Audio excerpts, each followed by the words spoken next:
We were never asked if we wanted mass migration. In fact, when parties ran on a manifesto of reducing immigration down to the tens of thousands, at most, they were elected in every election and referendum, counting Brexit, since 1974, and nevertheless we have been punished with unprecedented levels of migration. Anyway, and I know it gets dull sometimes reading the statistics, but we just have to understand the scale of the betrayal. It needs to be documented for the sake of our children, to know the kind of country they're inheriting, and to know that we are doing our best to turn things around. Migration Watch has produced some research. There is a paper, I'll link it down in the description, but they've posted in the following thread a series of graphs based on polling that they conducted in partnership with JL Partners. They surveyed 1,520 British adults in November 2025. It's a nationally representative sample. And they found the following. Between 2019 and 2024, net migration totaled 2.925 million people. When asked, did the public think that was too high, about right, or too low, 61% said too high, 38% said far too high, which is the single largest response in the question, and 8% too low. And that's broken down by ethnic demographics. The overwhelming amount of white Brits said it was too high, and ethnic minorities said it was too low. Many ethnic minorities said that they wanted more immigration, because of course it advantages their co-ethnics. They can bring more of their family members in, they can send more money home in remittances. Never underestimate the effect of imported tribal and ethnic solidarity on our domestic politics. Just shouldn't be here. They said 57% of Labour voters said recent levels were too high, hence why Andy Burnham has committed to keeping Shabana Mahmood's pantomime immigration restrictions in place. Majorities in every region of Great Britain agreed. No demographic group produced a majority saying levels were too low, but significant shares of ethnic minorities did. They said, when we asked respondents to rate migration's impact on 8 areas of public life, housing, the NHS, schools, crime, national culture, transport and the high street, not one returned a positive verdict. Not one. Housing is where the concern is the sharpest. 57% say migration has reduced the availability of homes. Shock. Turns out when you import millions of people, when you import a city the size of Birmingham into Britain every year and then don't build another Birmingham, thank God, small mercies, the stress on housing is people need to live somewhere. Turns out that was utterly predictable, and I can't believe we were actually having to have that conversation back in 2022 when I first joined the Lotus Eaters. My first podcast was actually with Callum, because I showed up and the host I was meant to host, the thing that I was meant to record with wasn't in that day, and instead Callum, last minute, cobbled together a podcast on housing, and it turned out to be a hit. But back in 2022, we were having to argue with people that just going, we need to build more houses, and it's like, no, we need to stop mass migration and reverse it. Millions of people need to go home so we have somewhere to live. Anyway, 49% said it made housing less affordable. Turns out supply and demand is still in effect. If you create inflated demand and don't have enough supply, turns out the supply gets more expensive. Even on the NHS, where the national religion is that migrants built the NHS, migrants are the NHS, worship the NHS, they say 50% rated migration's overall impact as negative, 22% rated it positively.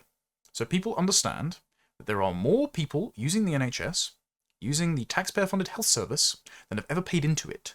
And we just shouldn't be importing the world's poor, destitute, and sick, and caring for them at our expense. Especially when if you walk into A&E nowadays with an actual emergency, like, we feared we had a miscarriage a few weeks ago, and we walked in, it was an 8-hour wait time, and there were just random Africans just sitting about looking like they had nothing else to do with nosebleeds.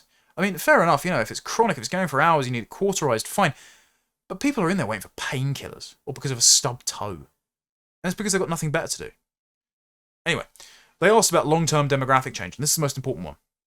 When told the white British population is set to fall below 50% of the UK total by the 2060s, 49% said they viewed this negatively, 33% chose very negative. That's the most intensely held response recorded anywhere in the poll. The largest share of respondents was negative. 28% said it's neither positive or negative. Some people are still sleepwalking into disaster. And by the way, as I've covered in another video coming up very soon, that 2060s deadline is incorrect. Because my children, my twins, being born later this year, will be a minority in their own generation by 2032. So that is a seventh of the time scale given here and by Matt Goodwin in his research last year. And that's because the white British population is very old. The boomers and the Gen Xers didn't have nearly enough kids. The millennials, many of them still are behaving like kids. And so that means that we've got an inverse demographic pyramid. And so if you're having children now, they're going to be a hated minority in their own classrooms. They're going to struggle to find friends if you're not living around friends who are also having kids. It's a serious, real, and depressing concern. And it's a concern that we should never have had to face. We didn't want it, we never asked for it, and it was forced on us anyway by treacherous governments, and it must be undone. The generational divide on this question is the starkest in the entire survey, and here we're seeing those generational demographic differences be pronounced. Among 18 to 34-year-olds, positive responses edge ahead. And that's because you've got a large share of young women who have been ideologically poisoned against their own interests to treat foreign men who are disproportionately likely to commit sexual and violent crimes against them as if they are toddlers, just washing up on the beaches of Dover. And then about 40% of Gen Z already are not white British. They are the sons and daughters of immigrants. And that's getting only more pronounced among Gen Alpha and Gen B. I refuse to say beta, my kids aren't betas. Absolute chat.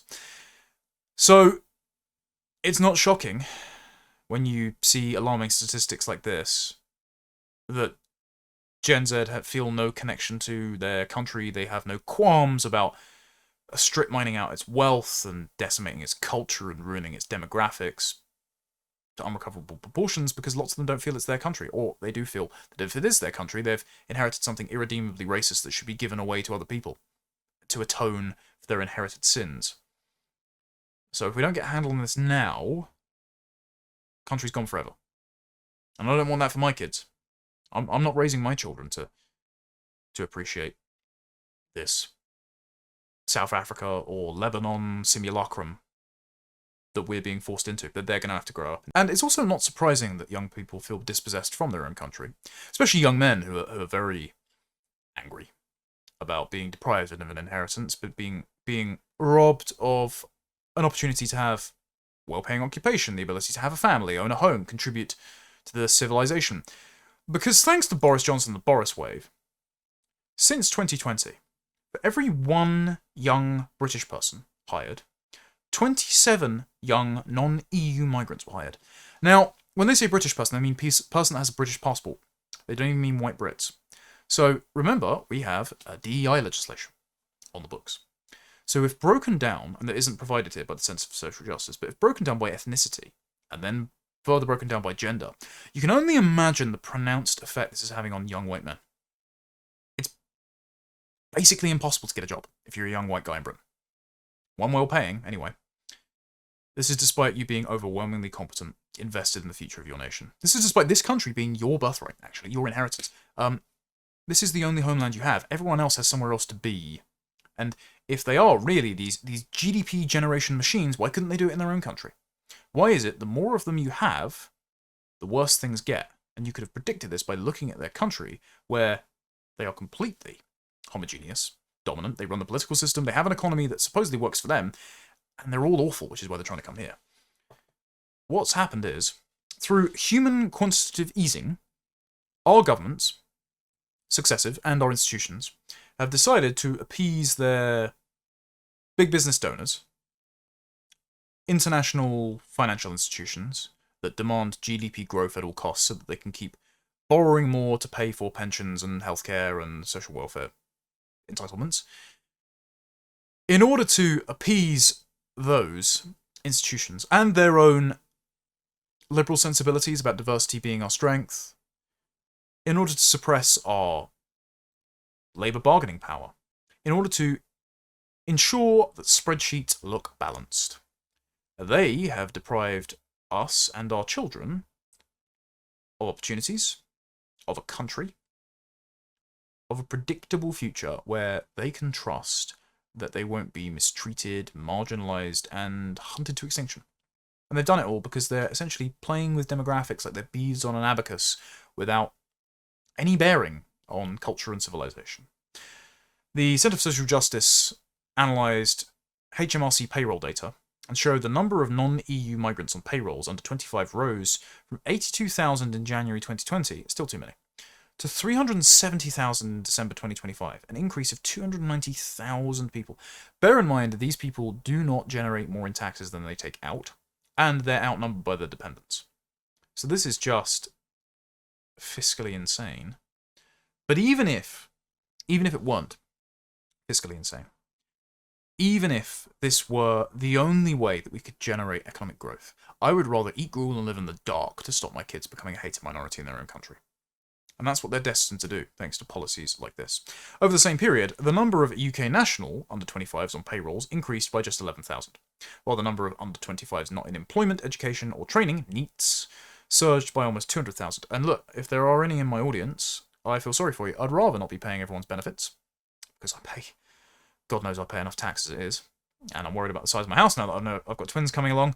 I'm gonna have to extend or move, but I won't be able to afford to upsize in a few years, and I've now got to buy double of everything, cots and some sort of Starship Enterprise style contraption so I can get two babies stacked on top of each other and not take up the entire pavement on a buggy. Nevertheless, I do feel sorry for you if you've been trying and striving, and you've been sending off hundreds of job applications, you've been completing 7 stages of interviews and training and cover letters, and you just haven't got anything back. Because I remember what that was like. I left university during lockdown. Couldn't get anything. I was doing basically media gig work, earning a few £1,000s for the first year, living out of the spare bedroom in my family home. It was only because I had a bit of success that it compounded exponentially, and I was able to save enough with my wife's income and buy a place and start my life. But if I were leaving uni now and I didn't have my particular predilection for running my mouth, and for some reason people listening to me, I don't know what I'd do. And I'd hate to be in your position. I'm sorry you are. This shouldn't be the case. You have been betrayed. Utterly betrayed. And more welfare subsidies and decriminalisation of drugs. You can sit at home smoking weed and buying Funko Pops and watching porn all the time. It's not going to make your life better. Remigration will solve this. It's the only way. And so it's interesting to read the following pieces from the Telegraph in the last week. They say, new figures from the Office of National Statistics show that 1 in 5 workers are now foreign-born, at a record high of 22.4%, up from 16.6% 10 years earlier. This is the legacy of the post-COVID surge in net migration as a result of the changes brought in by Boris Johnson, the Boris wave, with a net figure of 2.2 million immigrants arriving in only 3 years between 2021 and 2023. Bear in mind, it's been 4.9 million between 2020 and 2025. So 5 million third world immigrants, most of whom have stayed. We don't know the actual number because all of these ONS statistics are projections. Charles Hymas wrote a piece in Telegraph recently saying, actually, it could be way higher than that. We have no idea what net migration or actual migration is. We have no idea how many people have left because we don't do exit checks. We just sort of guess based on a modelled rate of people that decide to leave. But of course, we change the composition of immigrants that come in to far more clannish, less honest cultures. And so, yeah, loads more will be overstaying their visas than previously thought. The previous estimate was at the Home Office in 2019, 150,000 visa overstayers a year never leave. And that was at much lower overall migration figures from Europe. A lot less troublesome. So, in this article, titled, How Britain Became Addicted to Migration, they attempt to explain why the Boris wave ushered in the fastest population growth in England and Wales in 75 years. It's the most unprecedented demographic event in not just our history, but in pretty much many countries' history. I mean, we have a higher rate of first-generation immigrants now than America did at the peak of Ellis Island. It's about 20% now, and they had about 15%. And that's not even counting, by the way, second and third-generation immigrants. I mean, we're about, 65% white British, still? And some of that's concentrated in Wales and Scotland. You wouldn't know it if you were in London, Luton, Leicester, Bradford, Manchester, Birmingham, where you're already a minority. And why was this done? Well, according to the Telegraph, it's to increase the raw number of financial transactions, thereby increasing the GDP, thereby increasing the government's ability to borrow, to pay for pensions, the NHS, healthcare, social welfare. But also it's because of human quantitative easing, to bring in more raw bodies, to soak up all the excess cash printed during COVID to pay for furlough by Boris Johnson and Rishi Sunak and the Bank of England. And so GDP might be growing, but GDP per capita has declined since the 2008 financial crash. And if more immigrants were the solution to our economic problems, then having the largest wave of immigration in British history, the fastest rate of population growth in 75 years, that would have solved them all, but it hasn't. So actually, immigration is the problem rather than the solution. They explain, the Boris wave influx helped cash-strapped chancellors in the short term. There's a quote from Ben Bridle, who's an economist at the Migration Observatory. He says, it's not just the case that migrants are filling jobs that otherwise wouldn't be filled, but they also lead to more job creation. Migrants buy goods and services like the rest of us do. Also, if there are more workers available because of higher migration, then employers will shift the way that they make those goods and services to use more workers rather than, say, automating. Right. So you're strangling productivity gains that could be achieved via automation. You are decreasing the cost of labour so that businesses can continue to grow while the commodities like food and housing are put further out of the reach of native British families. And also you keep saying that it's the case that migrants might fill jobs that British people wouldn't otherwise do, and also generating jobs. Well, sorry, but there are loads and loads of British under-25s that are now NEETs. That's gone up to 200,000. And a bunch of teenagers as well that still counted as being in education full-time, but would otherwise do Saturday jobs. Would otherwise have a better work ethic. Would, like me, work on the till in Morrison's, or work in British Home Stores before it was closed down, and realise I never, ever, ever want to do retail ever, and I need to work harder. This canard that, we need migrants to do jobs that people won't do. Robots and teenagers will do that. And you're purposefully not allowing that to be the case by bringing in third worlders who will live 10 to a man in a house of multiple occupancy, just so they can send some of their wages home in remittances and pool their resources so they can live on the cheap, and are also disproportionately involved in criminal enterprises, cash-only staff taking kickbacks from the drug and people smuggling trade, and so can actually fund their lavish lifestyles at taxpayers' expense, at the expense of your average law-abiding, increasingly jobless Brit. So this economic orthodoxy just doesn't fly anymore, I'm afraid. Allowing greater migration has long been a lever politicians can pull to boost the economy. Having a bigger workforce mechanically improves public finance forecasts and fiscal headroom, so it's all done based on modelling by the OBR and the Bank of England. That then the Chancellor can then go to international institutions to say, we need to borrow more. So it's all done on projections that allow the government to defer the date at which they have to pay back their unsustainable debts. This is unsustainable. The Chancellor can rely on a greater number of taxpayers for revenues and to pay off Britain's debt mountain. The problem with that is, though, that's based on the premise that every single person contributes the same amount of taxes based on their behaviour, rather than breaking it down by ethnicity and national origin that shows that Middle Eastern, North African, Pakistani, Turkish, increasingly Indian contributors never make more in tax contributions than they take out in welfare spending across their lifetimes. The Office for Budget Responsibility recently released a graph that showed only white people in Britain are net tax contributors. That includes, of course, Americans, Australians, Brits, and European migrants.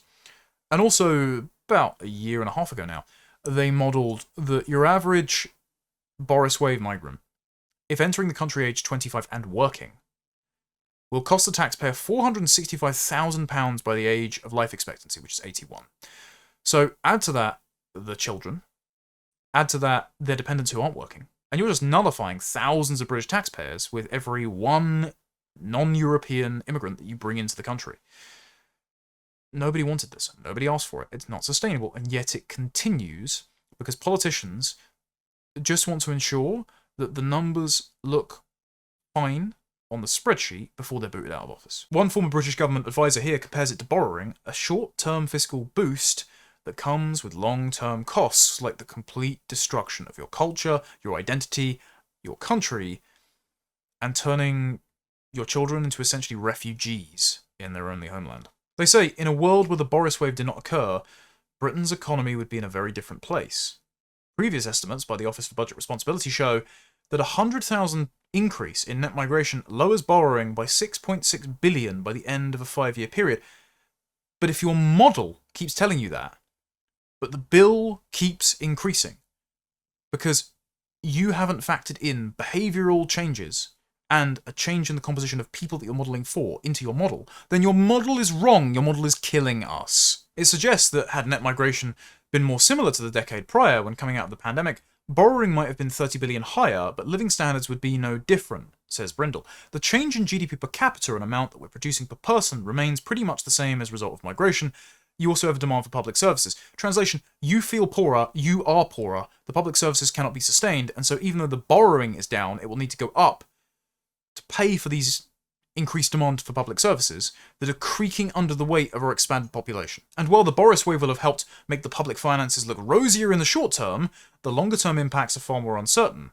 A senior economic advisor at the Tony Blair Institute, who again is on manoeuvres, see the previous video, say the dire straits of the public finances in recent years, with debt nearly eclipsing the size of the economy and little fiscal headroom, well, we have had debt grow larger than the share of GDP for the last couple of years, on and off, has made migration more helpful than ever in the short term. Headroom has been tiny since the pandemic. That's because interest rates are so much higher. It's less that they are reliant on immigration, or they're using it to bail themselves out. To a degree they are, but it's more that the margins are so fine that any real change in that fiscal projection has an outsized effect. So essentially, we've committed ourselves to an unsustainable model. We've gotten in an arms race with fiscal headroom and the raw number of bodies we can cram into the UK to artificially inflate the GDP numbers. And so now we're stuck. We're stuck in this cycle like a heroin addict, constantly shooting up, but you can't go cold turkey because your entire nervous system will shut down from the shock. The only way we can get out of this is if a politician commits us to a detox program, but very few politicians are promising to do that because of course that would be racist. And just to look at the scale of the betrayal here. Migrants now have higher employment rates than the average Brit, at 77.2% to 74.4%. This change happened in the aftermath of COVID. Migrants now benefit more from the economy after the Boris wave. What an absolute and utter betrayal. Apparently, there are over 604,000 fewer Brits in work since the pandemic, and it's because they've all been substituted by cheap third world migrants. And the details are even more egregious in this piece from the Telegraph on how the Boris wave of 4.2 million immigrants will shape Britain for generations. I think it's actually 4.9 million. Actually, as Carl Williams points out in this piece for CapEx, gross immigration between 2021 and 2025 was 5.6 million people. So yeah, 4.2 is a massive underestimate, because Keir Starmer is still abiding by some of the rules of the Boris wave despite promising to change them, so the inflow continues. Anyway, they say that 3/4 of their figure, 4.2 million individuals granted visas or claiming asylum between 2020 and 2024, remained in the country at the end of 2025. This is why when leftists go, well, immigration's down, why are people still complaining? Because the people are still here. They never went home. Our country is full of millions more people that are clearly from somewhere else by the way they look and behave. They weren't wanted, they weren't invited, they should be sent home. But instead, we're getting all of the economic and political arguments as for why that's impossible, why it can't be done, why it would be racist, why it would wreck the economy. I don't care. I just don't want my kids to become a minority in their own country. Of the 1.1 million migrants given visas to work over the period, excluding those granted temporary visas for seasonal labour such as farm work, which could be done via automation, 90% have stayed. 90% of those on skilled worker visas, including their dependents, have stayed. The only ones that seem to go home are some of the Ukrainian refugees and the Chinese students. But within this cohort, new figures show the origin of migrant workers is a key indicator of whether they're still here. For example, the 9,374 Germans given work visas between 2021 and 2024, 39% no longer have valid visas, meaning they left the country. For Saudis, the figure is 61%. For Belgians, it's 40%. For the Swiss, it's 38%. In other words, large numbers of those from wealthy countries went home, but just 3.3% of Zimbabweans, RIP Rhodesia, who arrived on work visas have left, 4% of Nigerians, and 4.5% of Ghanaians. So we are just like a grain silo for third worlders now. We are just a boarding house for the whole of Africa. Why? Who wanted this? Boris Johnson. And for some reason, Boris Johnson is being allowed to give a dinner speech at the upcoming ARC. Yes, the Alliance for Responsible Citizenship. He's giving a dinner speech at ARC. I suppose I'm not allowed to tell people to throw bread rolls and tomatoes at the stage, but I understand the impulse. And the reason this has happened is because Zimbabweans, Nigerians, Ghanaians were all the most likely nationalities to join the care sector during the Boris wave, many of whom either went in on fraudulent qualifications or didn't actually stay in their care worker roles and just dropped out into the Deliveroo gig economy or went on benefits. Meanwhile, the main occupation of workers arriving from Germany, Switzerland, and Belgium were financial analysts. Great. So we're losing European financial analysts, and we're bringing in African care workers who aren't actually working. And all of those people are getting hired instead of young white Brits. Oh, and many of those work visas weren't even given out to primary applicants. They were given out to their dependents. Only 12% of Boris Wave-era German work visas were for dependents compared to 64% from Nigeria. There's also a large number from Sri Lanka, Zimbabwe, Ghana. Again, we are just bringing in the dependents of the third world.